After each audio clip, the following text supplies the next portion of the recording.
जय हिंद, नमस्कार। मैं अंबर जैदी स्वागत करती हूँ आप सबका एक बार फिर से हमारे आज के कार्यक्रम में और एक बार फिर से एक बड़ी और बहुत अच्छी खबर के साथ आप सबके साथ दोस्तों हम हाजिर हैं। और खबर की जो कटिंग है वो आपके सामने नज़र आ रही है। इंडिया में भारत सरकार की अगर हम बात करें तो भारत सरकार गोल्ड रिज़र्व में बड़ी मात्रा में इन्वेस्ट कर रही है और जो फॉरेन एक्सचेंज है उसको घटाकर जो डिपेंडेंसी है वो अपनी कम करी और ये सब भारत और अमेरिका के बीच में जो कुछ हो रहा है उसके चलते ये नजर आ रहा है और भारत सरकार जो है हर दिशा में सटीक और बेहतर कदम उठा रही है यूएस को काउंटर करने के लिए। और ये लेटेस्ट खबर ये भी है कि Central Bank now hold more gold than US Treasury for the first time in 30 years. ये बहुत बड़ी खबर है। इन्हीं पॉइंट्स पे आज की चर्चा हम रखेंगे कि ये जो अपडेट्स हैं ये क्या मायने रखते हैं और भारत सरकार किस दिशा में। और खासतौर से हम आत्मनिर्भरता की बात करते हैं। प्रधानमंत्री मोदी ने 15 अगस्त को आत्मनिर्भरता पर हर क्षेत्र में काफ़ी फ़ोकस किया था। तो उसको मद्देनज़र रखते हुए हम अगर भाभी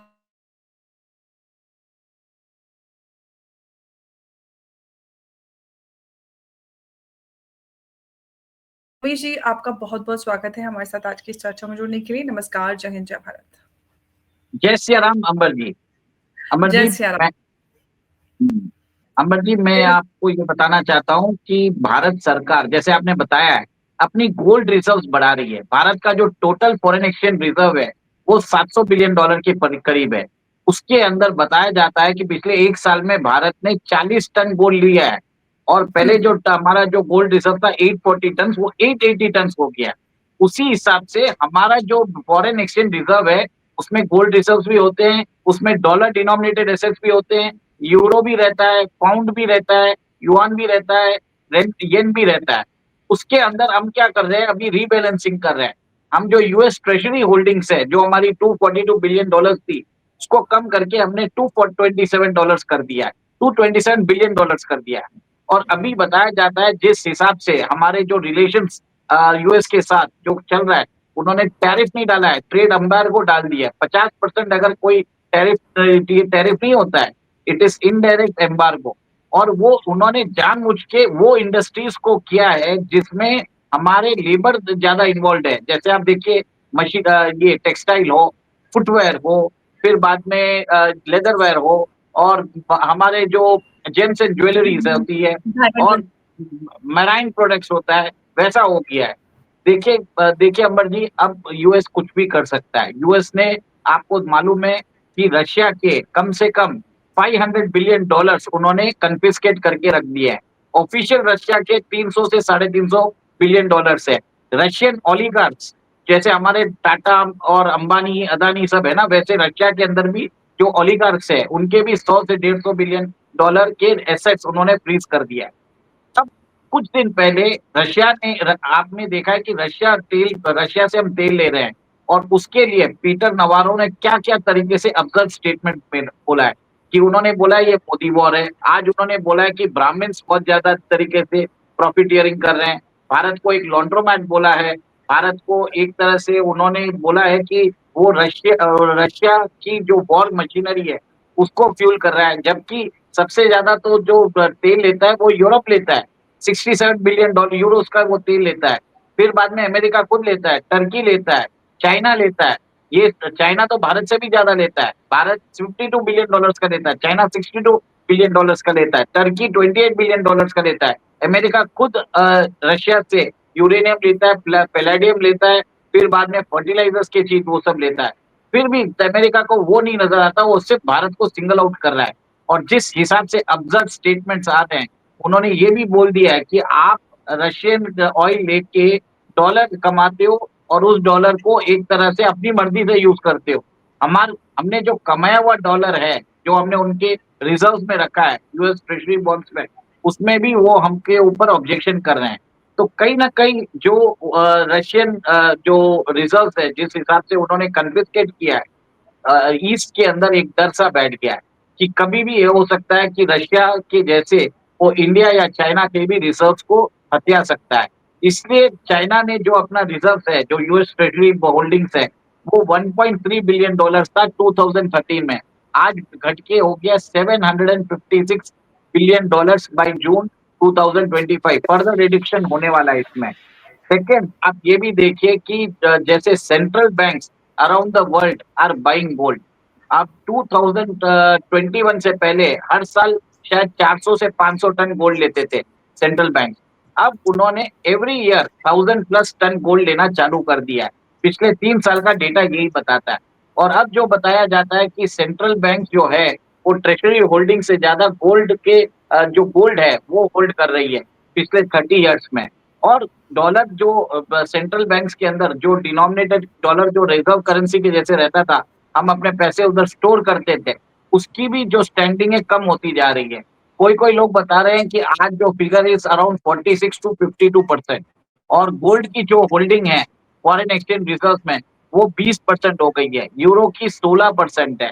तो इससे बताया जाता है कि गोल्ड के अंदर एक ट्रस्ट आ चुका है, क्योंकि किसी को भी डॉलर के ऊपर भरोसा नहीं है। आज सेंट्रल बैंक कलेक्टिवली होल्ड कर रहे हैं 36,000 टन ऑफ गोल्ड। ये 36,000 ton of gold collectively hold कर रहे हैं। और इससे आप ये अंदाजा लगा सकते हैं कि इससे जो गोल्ड की एपेटाइट है आने वाले टाइम में भी कम होने वाली नहीं है। सेंट्रल बैंक्स के जो गवर्नर्स के बीच में जो एक पोल कराया गया, 95% ने बोला है कि हम अपनी गोल्ड होल्डिंग्स बढ़ाने वाले हैं। अब ये जो हो रहा है, it is a de-Americanisation of the financial system और डी डॉलराइजेशन ऑफ ट्रेड। जो ट्रेड होता था पहले हम उसको शिफ्ट कर रहे हैं लोकल करेंसीज में, फिर हम अब ट्रेड कर रहे हैं, फिर हमको इसका सेटलमेंट सिस्टम कुछ दूसरे मैकेनिज्म से भी मतलब गोल्ड दे के भी खत्म कर सकते हैं। सेकेंड, जो हम डी अमेरिकनाइजेशन कर रहे हैं, जो हमारी डॉलर रिजर्व है, अर्न रुपीज जो हम लेते हैं, हमारा जो अर्न जो फॉरेन एक्सचेंज में अपने अपने गुड्स बेचते हैं, तो हमें कुछ पैसा मिलता है, जो पैसा हमको मिलता है उसको डॉलर में रखते थे, उसको हम शिफ्ट कर रहे हैं गोल्ड में। जो ये 1971 से पहले जो ब्रेटन वुड्स एग्रीमेंट था, उसके बाद आप ये देखेंगे कि ये नया जब गोल्ड को डीलिंग कर दिया गया था डॉलर से, और डॉलर को फिएट करेंसी बना के उसको वर्ल्ड ओवर उसको छाप के अमेरिका ने अपनी एक तरह से दादागिरी बढ़ाई है। आज अमेरिका का डेब्ट $38 ट्रिलियन है। आज भी ग्लोबल साउथ के पास $9 ट्रिलियन का उनके पास यूएस ट्रेजरी होल्डिंग्स है। ये जो मैं बता रहा हूँ डी अमेरिकनाइजेशन या डी डॉलराइजेशन, इसका जो प्रभाव है ये आगे जाके बढ़ने ही वाला है। रूस, रशिया, इंडिया और चाइना ने तीनों ने मिलके एक तरह से अभी जो है अभी रिक्स ब्लॉक फॉर्म किया है। और बताया जाता है कि ब्रिक्स पे को वो एक्टिवेट करेंगे मार्च में, शायद हो सकता है। प्रधानमंत्री मोदी जी ने शी जिनपिंग को भी आने की न्योता दिया है और मोस्ट लाइकली वो आने वाले हैं। और उस समय आप ये देखेंगे कि सिर्फ शी जिनपिंग और पुतिन नहीं रहेंगे, मैक्रोन भी रह सकते हैं, फिर बाद में मेलोनी भी रह सकती है, फिर बाद में जापानीज प्राइम मिनिस्टर भी रह सकते हैं, ऑस्ट्रेलियन प्राइम मिनिस्टर भी हो सकते हैं। ये सब चीज हो सकते हैं, ये सब बहुत बड़ा बात हो सकता है। इनफैक्ट एक चीज हुआ है कि यूएन सिक्योरिटी काउंसिल के जो चीफ है एंटोनियो गुटरेस, उन्होंने भी चाइना को बोल के बोला है कि चाइना बहुत अच्छा काम कर रहा है मल्टीलैटरलिज्म से। तो कहीं ना कहीं एक तरह से यूएन के अंदर भी एक तरह से यूएस करेंसी, यूएस की हिजेमनी को तोड़ने के लिए कहीं ना कहीं विचार स्टार्ट हो चुका है। अब ऐसी बात है, धीरे धीरे डॉलर का रिजर्व का जो उपयोगिता है वो कम होती जा रही है, क्योंकि सेंट्रल बैंक अपने जो अर्नड करेंसीज है वो रख रही है डॉलर, वो रख रही है गोल्ड में। और गोल्ड आगे बढ़ने वाला भी है। और आज अभी बताया जाता है 1 किलो गोल्ड आज 1 करोड़ के ऊपर हो चुका है और आगे भी एक तरह से बढ़ने वाला है। मोस्ट लाइकली 4,000, 5,000, 6,000 आउंस तक भी जा सकता है। जिस हिसाब से तेजी आ रही है, जिस हिसाब से अभी वर्ल्ड मल्टीपोलर वर्ल्ड ऑर्डर की तरफ बढ़ रहा है, मल्टीपोलर वर्ल्ड फाइनेंशियल सिस्टम भी बनेगा। इसके अंदर आप देखेंगे कि डॉलर डिनोमिनेटेड ब्लॉक बनेगा, एक बाद में ब्रिक्स डिनोमिनेटेड बॉक्स ब्लॉक बनेगा। ब्रिक्स के अंदर चाइनीज युआन डिनोमिनेटेड रहेगा, भारत का अपना खुद का रुपी एनेबल्ड रहेगा, हम अपना यूपीआई पिच करेंगे। हम जिस हिसाब से चाइना भी अपना जो सिप्स है वो पिच करता जा रहा है। चाइना की इकोनॉमी $18 ट्रिलियन है, जिसके कारण वो बहुत सारे कंट्रीज के साथ युआन के अंदर ट्रेडिंग कर रहा है। भारत को भी अपनी इकोनॉमी जब बढ़ती रहेगी उसके कारण इंटरनेशनलाइजेशन ऑफ ट्रेड होगा। भारत के रिजर्व बैंक ने अभी स्पेशल पोस्टल रुपी अकाउंट ओपन करने के लिए जो आरबीआई की परमिशन पहले जरूरी थी उसको एक तरह से रद्द कर दिया है, बोले फ्रीली आप खोलो। इस काम के लिए पहले कम से कम 6 हफ्ते लगते थे, वो 1 दिन में हो रहा है। और कहीं न कहीं इसके द्वारा भी जो हम देख रहे हैं कि बहुत जो ट्रांज़ैक्शंस हैं, वो लोकल करेंसी में चालू हो चुका है। आज मेरे हिसाब से कम से कम 20 से 22 nation are using local currency के थ्रू वो अपना ट्रेड सेटलमेंट कर रहे हैं। और यूपीआई भी 7 टू 8 कंट्रीज़ के अंदर एक तरह से जुड़ चुकी है। अंबर जी, ये चीज़ देखिए कि जब भारत और सेंट्रल और ब्रिक्स की कंट्री एक तरह से अपने आप को पोज़ीशन कर रही है कि वो डॉलर को मात कर सकते हैं। क्योंकि BRICS countries I think should be around मेरे ख्याल से around 46% of the world's population, 30% of the world GDP. और जितनी भी वर्ल्ड में ग्रोथ होती है, 1/3 ग्रोथ वो ब्रिक्स नेशन में है। 40% ऑफ जो ब्रिक्स के अंदर जो ऑयल प्रोडक्शन होता है, वो ब्रिक्स के अंदर ही होता है। देखिए यूएई है, ईरान है, रशिया है, ये एक तरह से major oil producing and exporting council के मेंबर्स भी है, ओपेक के मेंबर्स भी है। ये मेजर ऑयल प्रोड्यूस भी करते हैं, एक्सपोर्ट भी करते हैं। तो ये सब चीज़ बताता है कि हमें एक तरह से डॉलर डिनोमिनेटेड सिस्टम की ज़रूरत ही नहीं है। अगर डॉलर हम पे अगर यूएस सैंक्शंस भी लगा देता है, मैक्सिमम क्या होगा हमारी जो आईटी सर्विसेज है उसको इफेक्ट होने वाला है।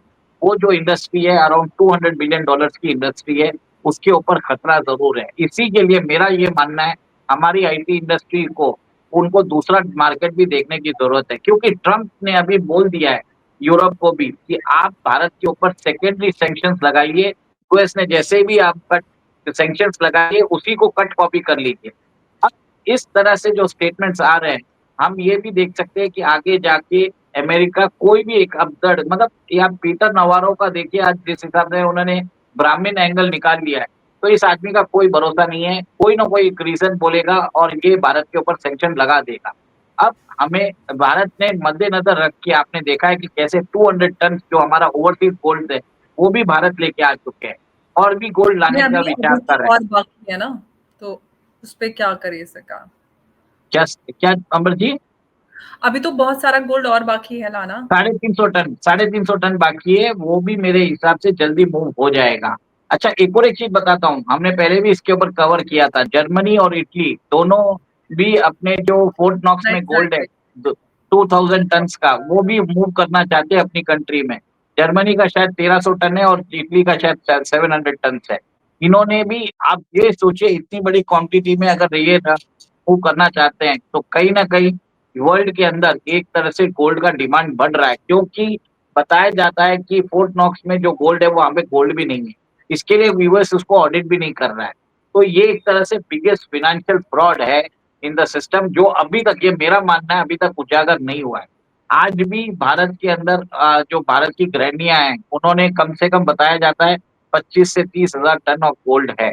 तो एक तरह से जैसे-जैसे हमारा जो एक जैसे-जैसे हम हमारी इकोनॉमी बढ़ती जाएगी, हमारे गोल्ड के रिज़र्व भी बढ़ेंगे, गोल्ड के रिज़र्व्स के साथ गोल्ड का वैल्यू भी बढ़ रहा है, जिसके कारण हमारी जो डोमेस्टिक इकोनॉमी और हमारा जो रिज़र्व्स है हमारे पास वैल्यू उसका भी दाम बढ़ रहा है। तो इससे हम एक तरह से पहले जो भारत को बोला जाता था वो सोने की चिड़िया, भारत सोने की चिड़िया वापस बनता जा रहा है। उसके अलावा हमने देखा है कि कैसे विनित सत्संगी हमने जी ने कहा था, अब पिछले डिस्कशन में उन्होंने कहा कि भारत सोने की चिड़िया नहीं, भारत सोने का शेर है, तो आप शेर ही बोलिए। मुझे उनकी भी बात बड़ी अच्छी लगी थी। बब्बर शेर बोल भी देते हैं, चलिए बब्बर शेर बोल देते हैं, हम थोड़ा इसको इम्प्रोवाइज़ेशन कर देते हैं। तो अभी आप ये भी देखेंगे कैसे उड़ीसा में हमको गोल्ड रिज़र्व्स मिला मध्य प्रदेश के जबलपुर में हमको गोल्ड रिज़र्व्स के और मिले हैं। कोलार गोल्ड माइन जो पहले अनऑपरेशनल थी, गोल्ड का दाम बढ़ने से उधर भी 750 किलो गोल्ड का माइनिंग पॉसिबल हो रहा है। और ये भी आप देख रहे हैं कि देश के अंदर प्राइवेट माइनिंग को बढ़ावा दिया जा रहा है, तो और भी गोल्ड रिज़र्व शायद निकल सकते हैं। तो ये जो चल रहा है this is a complete de-Americanisation of financial system और इसके अंदर आप देखेंगे अभी जो आपने ट्रेड वॉर देखा है it will become a currency war. अब ये करेंसी वॉर जैसा रूप ले लेगा जिसके अंदर सारी कंट्रीज अपनी करेंसी को बढ़ावा देने की कोशिश करेगी। अमेरिकन डॉलर की सुप्रीमेसी बचाने के लिए अमेरिका कुछ भी करेगा। आज अमेरिकन डॉलर की सुप्रीमेसी बचाने के लिए उसने वेनेजुएला के ऊपर मिलिट्री इन्वेशन किया है, वहां पे नेवल ब्लॉकेट कर दिया है। आप ये देखिए कि इंडोनेशिया के अंदर उन्होंने एक तरह से राइट्स एक तरह से उन्होंने कर दिया है। इंडोनेशिया जो है आसियान के अंदर सबसे बड़ी इकोनॉमी है। उसकी शायद मेरे ख्याल से जीडीपी 300 से 400 बिलियन डॉलर्स की थी और है। और अभी प्राबो सुबियांतो जो इंडोनेशिया के राष्ट्रपति थे, चीन के दौरे पे आने वाले थे और वो 1 साल पहले ही इलेक्ट हुए हैं और बहुत पॉपुलर नेता हैं। पर बताया जाता है वहाँ पे भी इंडोनेशिया के अंदर सत्ता रेजिम चेंज की बातचीत हो चुकी है और इसको जॉर्ज सोरोस ने फंड किया है। जॉर्ज सोरोस का नेशनल एंडोमेंट फंड ने वहाँ की मीडिया को प्रोटेस्ट के लिए किया है और वहाँ के स्टूडेंट्स जैसे बांग्लादेश में हुआ है, सेम का सेम प्लेबुक वो इंडोनेशिया में कर रहे हैं। और भारत के अंदर भी आप देख रहे हैं कि किस हिसाब से हमारे राहुल गांधी जी वोट चोरी की बात लेके उन्होंने आज बोल भी दिया कि ये हम इसकी बात हम चाइना में भी करेंगे, अमेरिका में भी करेंगे। तो कहीं न कहीं उन्होंने अपने विदेशी आकाओं की बात को भी एक तरह से यहाँ पे उजागर कर दिया। तो दोस्तों मेरा ये मानना है कि जो भी होता है अच्छे के लिए होता है और अमेरिका ने खुद के पैर पे कुल्हाड़ी मार दी है, जब उन्होंने भारत को डिक्टेट करना चालू किया और भारत ने जिस दिन क्वेश्चन किया, अमेरिकन हीजेमनी खत्म हो चुकी है। और इसी के लिए आप ये देख रहे हैं कि जिस हिसाब से स्टेटमेंट आते हैं, खड़गे बोल रहे हैं कि अगले 6 महीने में मोदी सरकार गिर जाएगी और कुछ पत्रकारों ने बताया है कि सीआईए ने पैसे दे के रखे हैं कुछ भाजपा नेताओं के और संघ के नेताओं को कि वो मोदी जी के अगेंस्ट कुछ ना कुछ स्कैंडल्स की बात करें। तो ये सब चीज़ चलता रहेगा अगले 6 महीने में आपको मालूम है अ, बिहार के इलेक्शन है, बंगाल के इलेक्शन है, तो ये बहुत क्रिटिकल टाइम होगा मई 2026 तक। आप सोच लीजिए अगर मोदी सरकार मई 2026 तक बच जाती है, तो आप ये देखिए कि भारत कहीं का कहीं चले जाएगा। अगर deep state, CIA, George Soros, Rahul Gandhi, CCP, ISI अगर साथ में मिलके मोदी सरकार को गिरा देते हैं, हम वापस गुलामी की चक्कर में आ जाएँगे। कोविड के टाइम पे आपने देखा है कि फाइज़र और मॉडर्ना की वैक्सीन के लिए कांग्रेस ने कितनी पहल की थी और हमारी कोविशील्ड और कोवैक्सीन को इन्होंने एक तरह से बेकार वैक्सीन बताया था। अब हमें ये डी-डॉलराइज़ेशन, डी-अमेरिकनाइज़ेशन करने की ज़रूरत है और मेरा ये मानना है कि अमेरिकन प्रोडक्ट्स का बायकॉट चालू कर दीजिए। बहुत लोग बोलेंगे कि हम यूट्यूब भी यूज़ करते हैं, फेसबुक भी यूज़ कर सकते हैं, व्हाट्सएप भी यूज़ करते हैं। ज़रूर हम यूज़ करेंगे, उनका नेटवर्क यूज़ करेंगे और जहाँ पे हम रिप्लेस कर सकते हैं, हम वहाँ पे रिप्लेस करवाएँगे। वी विल एडवोकेट फॉर स्वदेशी वेयर इट इज़ नीडेड। क्यों नहीं करें भाई? यही तो समझदारी है। आप इसको क्वेश्चन करके क्यों आप इतने भोले बन रहे हो? मेरा ये मानना है। यूज़ दिस मीडियम और बायकॉट अमेरिका करिए ताकि सीआईए जो मॉनिटर करता है ये प्लेटफ़ॉर्म्स को, उसको भी समझ में आ जाएगा कि अमेरिकन कंपनियों के अगेंस्ट चालू हो गया है। देखिए सबसे बड़ी बात है we are 17% of the world's population. Nobody can ignore us. हमें कोई इग्नोर नहीं कर सकता। अगर हम ट्रेंड बनाते हैं, it will get amplified across the world. Simple सी बात है। 17% ऑफ द वर्ल्ड्स पॉपुलेशन में अमेरिकन टेक्नोलॉजी चलती नहीं है। चाइना ने दिया ही नहीं है उनको, बोला हम अपना इकोसिस्टम उन्होंने बना दिया। डिफ़ॉल्ट उनको झक मार के उनको भारत के साथ करना पड़ेगा, ठीक है? उनको हमारी ज़रूरत है, हमको उनकी ज़रूरत नहीं है। सीधी बात है, आप आराम से लिखिए, आराम से बोलिए, कोई प्रॉब्लम नहीं है। मैं तो ये बोलता हूँ यूज़ देयर नेटवर्क उनका सोशल मीडिया सिस्टम यूज़ करिए और उन्हीं के अगेंस्ट बोलना चालू करिए। This will be the best thing. ये मेरा मानना है अंबर जी। बिल्कुल और हमें अपना खुद का भी अल्टरनेटिव्स क्रिएट करने की आवश्यकता है अगर हम यूट्यूब, फ़ेसबुक और इस तरह के प्लेटफ़ॉर्म्स की बात करते हैं और मुझे लगता है कि सरकार को उस दिशा में काम करने की आवश्यकता है। इनफैक्ट उस दिशा में काम करना शुरू कर दिया इस तरह के जो संकेत हैं वो प्रधानमंत्री मोदी की तरफ से मिल रहे हैं। तो डिजिटल सॉवरेनिटी की तरफ भी हम जाते हुए नज़र आ रहे हैं उमेश जी। ये बहुत इंटरेस्टिंग है क्योंकि लोगों को इस चीज़ में बहुत इंटरेस्ट रहता है कि डिजिटल में क्या भारत कर रहा है। प्रधानमंत्री मोदी डिजिटल इंडिया की और इस सब की बहुत ज़्यादा बात करते हैं, तो उसमें आई बिलीव ये भी ज़रूर शामिल हो जाएगा। ज़रूर अंबर जी हम ये इसके ऊपर भी आगे भी बताते रहेंगे, पर ये जो है अभी डी-अमेरिकनाइज़ेशन, डी-डॉलराइज़ेशन का जो चल रहा है दौर, इसके अंदर और भी इसके अंदर एक तरह से we will see much more acceleration. एक कैटलिस्ट मोमेंट आएगा और वो कब आएगा हमें नहीं मालूम और सितंबर 8 को मैं एक बहुत बड़ा इवेंट आने वाला है, जब मैं आपको किसी और हमारे शो में बताऊँगा। जस्ट स्टे इन, ग्लूड इन आप सबको यही बोलता हूँ कि अंबर जी का चैनल को आप सब्सक्राइब करिए और लाइक करिए और प्रोत्साहित करिए, और इसी से हमें एक तरह से प्रेरणा मिलती है कि हम और भी ऐसे जो इंफॉर्मेटिव सब्जेक्ट्स के ऊपर आपको एक तरह से और भी हम लाना चाहेंगे, और जहाँ तक हो सकता है पहला विश्लेषण हम ही देते हैं, भले कोई कुछ भी हो जाए। और आजकल तो मेरा रात को भी अगर हो जाता है कोई विश्लेषण, तो मैं रात को भी लाइव कर देता हूँ। तो हमारा कुछ भी नहीं रहता है, जिस समय हमको न्यूज़ होती है, न्यूज़ एज़ इट हैपेंस उसी समय लाइव करके हम बता भी देते हैं। बस आपका समर्थन मिलना नहीं, आपका प्रेम मिलना चाहिए, बस इतना ही बोलता रहूँगा। बिल्कुल। जय और श्री राम। बहुत सारे लोगों को ये शिकायत थी कि मैं मुँह से नहीं बोलती हूँ लाइक, शेयर, सब्सक्राइब करने के लिए, तो मैं भी बोल देती हूँ please like, share, subscribe to our channel. और जैसे कि उमेश जी भी बोल चुके, तो अब तो डबल रिक्वेस्ट हो गई, तो आप लोग हमारे चैनल को सपोर्ट करें। उमेश जी, आपका भी बहुत-बहुत धन्यवाद हमारे साथ चर्चा में जुड़ने के लिए। नमस्कार, जय हिंद, जय भारत।